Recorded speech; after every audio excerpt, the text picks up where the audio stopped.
Good morning. It's Mary Joan here with First Time Mom. This isn't what I expected. And we're back for another kind of installment of some helpful information to help you navigate the days, weeks, months, maybe even years, early years of mothering. Because although these issues are really prevalent in the early mothering days, they can persist throughout your whole mothering kind of time. So if you're a first time mom, you're in the right place. If you're a second or third time mom, you're still in the right place. And if you're a mom with kids who are a little bit older, this information is still relevant for you too. So today, the need for breaks and that they are essential. And sometimes we can get in our own way around giving ourselves permission, really, to take breaks. And I've got to be honest with you, I am the example of what not to do. So when I had my babies, I was terrible at taking breaks. I desperately needed them and I desperately wanted them, but I didn't feel somehow okay enough to just ask for them or set it up and take them. So I did really poorly at this and I suffered as a result of it. Things were harder than they needed to be. If I were having babies now, I would be able to do this, but it was just a much harder thing for me to do when I was in my late 20s and early 30s. So I want you to learn from my mistakes. I want you to learn from all the women that I've worked with over the years, the benefit they have received, and I want you to receive that benefit too. So let's jump in. So, many moms buy into the myth that, well, I shouldn't need breaks. This is my baby. This is my job. I signed up for this. And somehow they misinterpret all of those statements to equal, therefore, I shouldn't take breaks, or therefore, I'm not entitled to take breaks. And none of that is true. We've been talking a lot about how motherhood is a really big job. It's a hard job. And it doesn't make sense to think we're going to expect someone to do this big, enormous job that really takes a village to raise a baby, and we're going to expect them to do it never taking a break. It just doesn't make sense. But yet we've bought into this myth of motherhood that good mothers shouldn't need breaks. They should love taking care of their baby every second of every day. And that's just not reality. We do love taking care of our babies, but we also enjoy having some time to ourselves to recharge. And the bottom line, women, is that we can't be the mothers we want to be without taking breaks.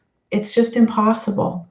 It's impossible to be ever patient, ever kind, ever in tune if we're not taking a step away to recharge our battery and take care of ourselves. So, in order to be the mom you want to be, breaks are essential. I'm going to say that again because this is a hard one for a lot of people. Breaks are essential. They're not a luxury that it's like, well, if all the stars line up and everything is perfect, then maybe I can take a break. No, that's a setup for disaster. Breaks are essential. They're essential for you to be the mom you want to be.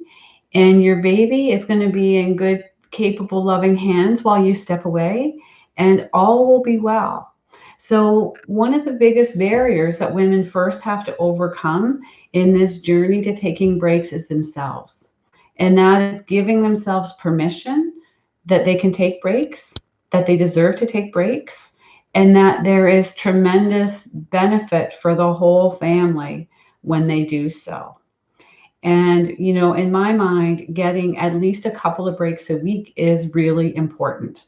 So it might be two short breaks, maybe just, you know, 30, 40, 60 minutes, and then one longer break a week. And if you can get more than that, I think that's even better. But we're talking about a baseline for baseline functioning. So again, this is essential. This isn't luxury. If you were able to get a break every day, that would be amazing, but that might be hard to do in some family situations. So we're looking at what can be reasonable for most people in most situations. And there may be some people that won't even be reasonable. And then we're just going to say, do the best you can. So if it's one break a week, that's better than no breaks a week. So I really want to encourage you to overcome that barrier. of I shouldn't need to do this, I'm being selfish to do this. None of those things are true. You're being a wise, capable, loving mother by saying, I'm going to take a break to recharge my battery so I can come back and feel a little more refreshed, so I can have a little more patience, so I can do this big job well. Okay, so one final thought to kind of help you kind of get your head around this a little bit more.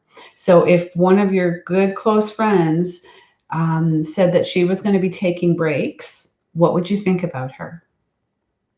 Would you think, oh, she's so selfish? Would you think, oh, she's a bad mom? No, I bet you wouldn't think those things at all. I bet you wouldn't think anything of it. I think you'd probably think, that's great. Good for you. I'm glad you're able to do that.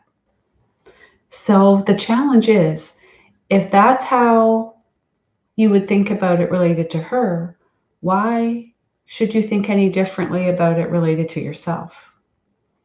And the answer is you shouldn't. You deserve breaks.